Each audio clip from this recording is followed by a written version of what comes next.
এই অ্যাটিটিউড তোমার খুব দামি পড়বে অভিনব, খুব দামি। এরপর কামিনী নিজের থালা তুলে অন্য জায়গায় গিয়ে বসে পড়ল। অভিনবের তাতে কোনো কিছু এসে গেল না।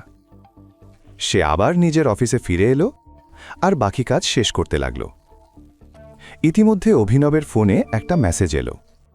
ওই মেসেজটা আলানার ছিল। সে গাড়ির ডিটেলস পাঠিয়েছিল, যা অফিসের গেটে অভিনবের জন্য অপেক্ষা করছিল।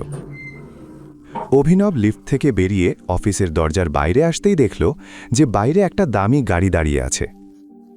গাড়ির ড্রাইভার বাইরে দাঁড়িয়েছিল। অভিনবকে আসতে দেখে সে সাথে সাথে দরজা খুলে দিল আর বলল, অভিনব স্যার, চলুন। পেছন থেকে আসা কামিনী যখন এসব দেখল তখন ওর হোঁশ উড়ে গেল।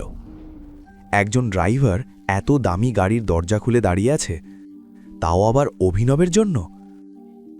এই কথা কামিনীর হজম হল না।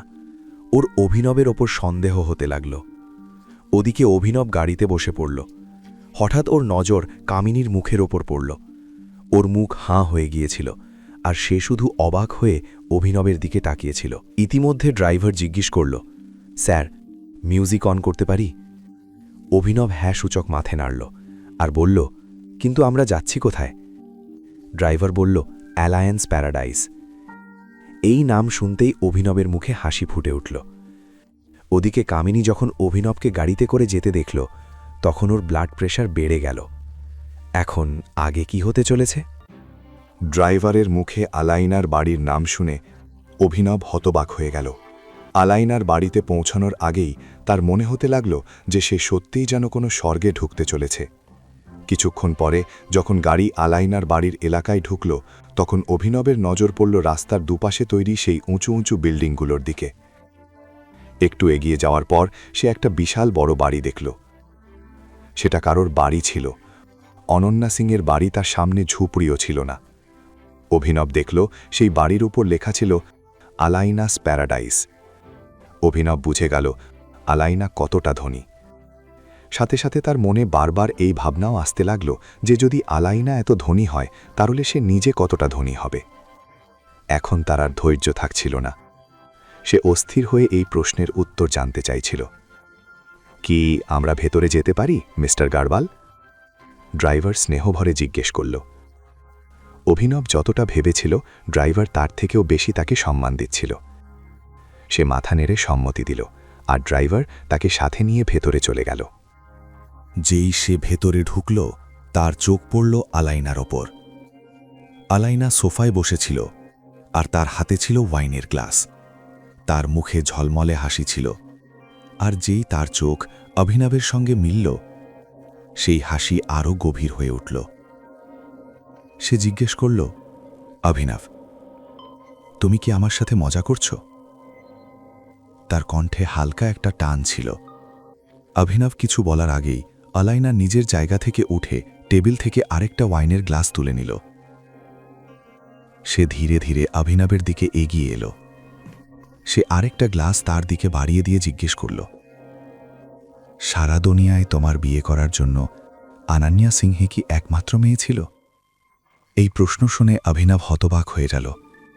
সে এক মুহূর্তের জন্য আলাইনার চোখের দিকে তাকিয়ে বলল, তোমার এমন কেন মনে হচ্ছে? আলেনা বলল, তুমি টাইগার আর অনন্যা সিংয়ের স্ট্যাটাস তোমার স্ট্যাটাসের সাথে একদমই মেলে না। কোনো টাইগার কোনো ছাগলের সাথে বিয়ে করবে কেন? অভিনব শান্ত থেকে উত্তর দিল, আমার মনে হয় না যে আমি কাকে বিয়ে করেছি সেটা নিয়ে তোমার কোনো মাথা ব্যথা থাকা উচিত। এই বিষয়ে তুমি যদি নিজের মতামত না দাও সেটাই ভালো। এই বলে সে ওয়াইনের গ্লাসটা ঠোঁটে লাগাল। আলেনাও নিজের জায়গায় বসে পড়ল। সে অভিনবের চোখের দিকে তাকিয়ে বলল, সত্যি তুমি আমার থেকে সবকিছু লুকানোর চেষ্টা করছো?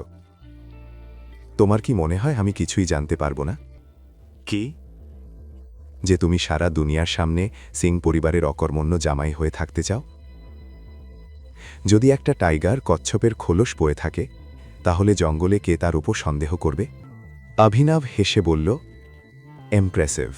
তারপর সে নিজেই আলাইনার পাশে গিয়ে বসে তার চোখের দিকে তাকিয়ে বলল, আমি ভাবিনি তুমি এর থেকেও বেশি শক্তিশালী হবে। আলাইনা হাসল আর বলল, যখন আমি ছোট ছিলাম আমার মা আমাকে একটা মাফিয়া গ্রুপের কথা বলেছিল। তিনি বলেছিলেন যে তোমার বাবাকে কেউ মেরে ফেলেছিল আর তুমিও হারিয়ে গিয়েছিলে। তিনি আমাকে নিয়ে খুব ভয় পেতেন। তার মনে হতো যেন আমার সাথেও এমন কিছু না হয়ে যায়। আলাইনা আর এগোতে পারল না। তার কথা শুনে অভিনব এমন অনুভব করল যেন কেউ তার হৃদয়ে ছুরি বসিয়ে দিয়েছে। সে আলাইনার চোখের দিকে তাকিয়েছিল। সে বুঝে গেল আলাইনা একদমই আন্দাজ করতে পারেনি যে তার বাবাকে কে হত্যা করেছিল। এমন সময় আলাইনা জিজ্ঞেস করল, একটা কথা সত্যি করে বলো অভিনব, তুমি অনন্যা সিংয়ের সাথে কেন আছো?